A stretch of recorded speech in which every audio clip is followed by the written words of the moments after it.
Once upon a time, there was a man, and that man's name was David Jaffe.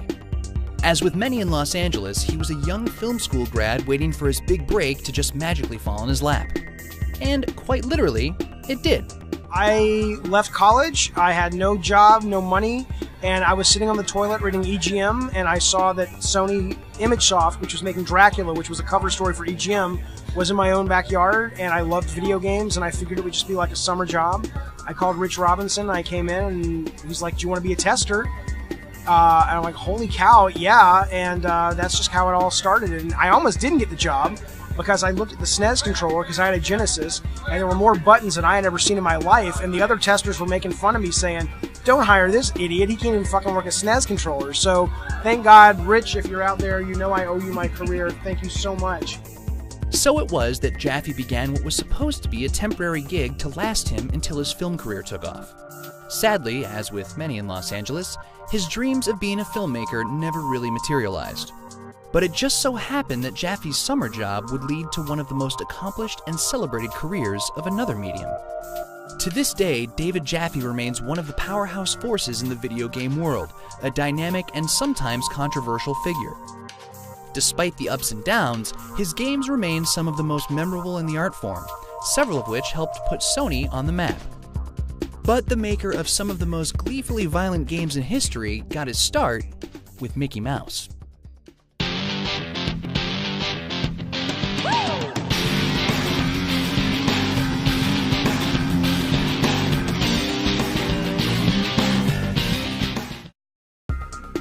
Barely settled into his job as a game tester, Jaffe was already thinking about the next step.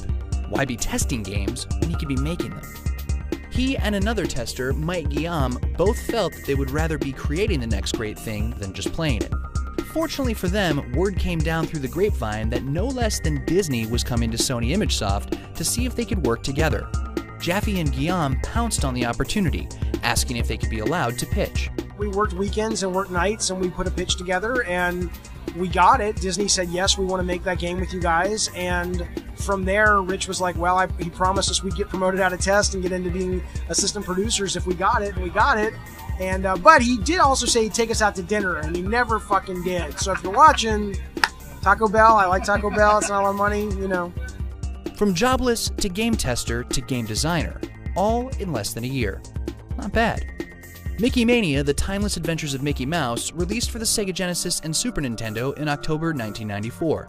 A loving tribute to Mickey's entire career, the game put players in control of Disney's favorite rodent as he traveled back through some of his classic cartoons, all the way back to the original Steamboat Willie that started it all. In stark contrast to many of Jaffe's later works, the game was completely family-friendly. At its most gruesome, Mickey would throw marbles. The game's most notable features, however, were the great variety in level designs, the use of the environments, and the creative boss battles, all of which would go on to be Jaffe staples. Mickey Mania was a solid performer and firmly established Jaffe and Guillaume as capable game makers. They never went back to testing again.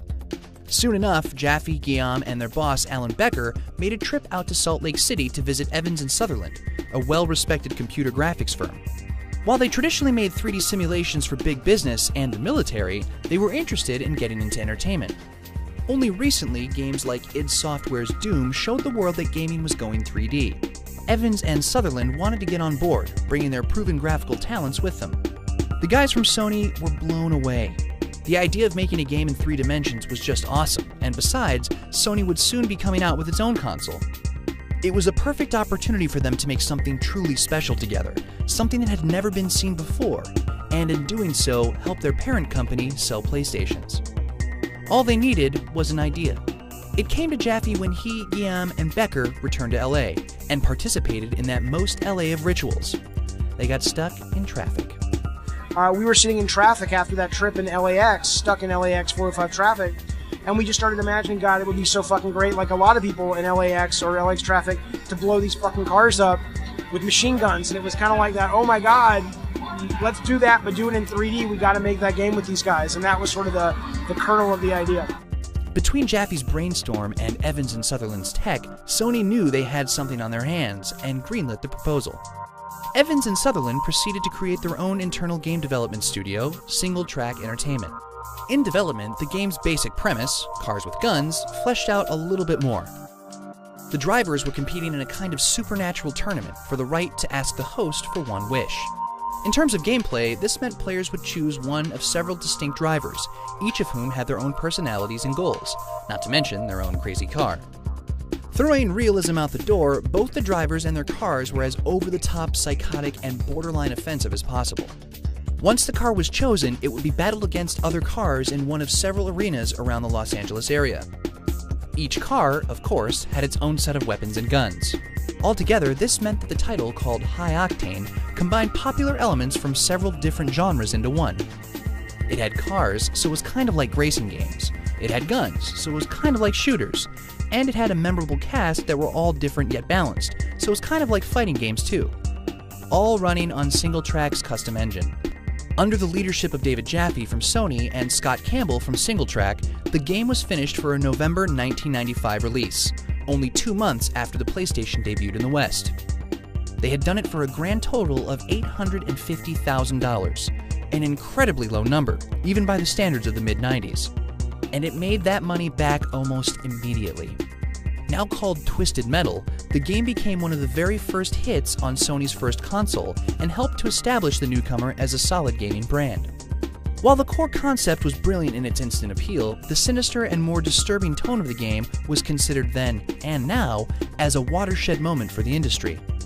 Along with Midway Games' Mortal Kombat, Twisted Metal proved that the gaming audience was growing older and that the market was ready for darker themes.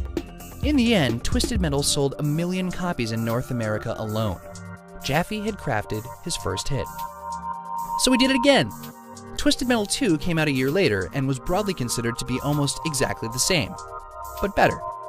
Better graphics, better controls, more variety, and more characters still centered around the principle of cars and guns. And since so many people loved the first game anyway, more of the same, but better, was more than good enough. Twisted Metal 2 ended up selling better than the first game, and both the original and sequel became early icons of Sony's console. Going forward, however, Single Track turned to other projects, including the Jet Moto franchise.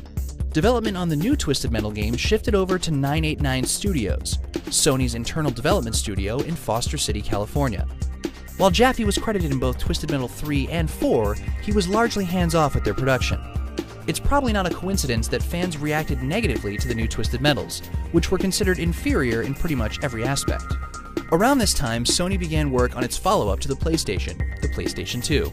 Of course, all their studios would be tasked with developing cutting-edge games for the new platform. In 1999, Sony established a new studio, composed of Single Track veterans, Incognito Entertainment. For their first game, they were asked to make a new Twisted Metal game, working again with David Jaffe. Largely, this meant that the original team was back together again. They were given free rein to do whatever they wanted to reinvigorate the flagging franchise. They chose to take the new game in a far darker direction, emphasizing the twisted in Twisted Metal. Each character was given their own set of cutscenes and narration, further helping to distinguish and flavor the characters. Given the game's tone, these were all really sick and morbid. The graphics on the game were outstanding, a showcase example of the PS2's horsepower. Crisp textures and destructible environments all ran at a steady 60 frames per second. But of course, gameplay was king. Jaffe and Campbell once again ensured that controls were responsive and intuitive, and above all, just plain fun. On its release in 2001, Twisted Metal Black was considered the greatest car combat game ever made, a go-to purchase for PS2 owners, and a flag bearer of mature content in video games. It was, in other words, to the PS2 what the original Twisted Metal had been to the PS1. And once again, Jaffe proved that he had an instinctive sense for what gamers wanted and how to give it to them. Gamers' graphics were getting better, gamers were getting more sophisticated, and I think that the title needed to evolve for that as well, to feel less like an arcade title and more like an experience, which was really kind of, and really to this day has become sort of more of the norm. And that was really, it felt right for the game, and it was also sort of a need to reinvent it just because we wanted gamers to go, okay, this is not what you thought it was, and what we may have let you down with a little bit with 3 and 4, you know, we'll take a look at this one because it's going to be different. In the meantime, the Los Angeles-based Sony studio where Jaffe worked had been reformed into Sony Santa Monica. While his primary focus had been Twisted Metal Black, he had also had a hand in designing the new studio's first title, the racer Kinetica. But Jaffe had been struck by another idea. What if he could make a truly bloody adventure starring the angriest character the world had ever seen? Tune in next time to see Jaffe reach Mount Olympus.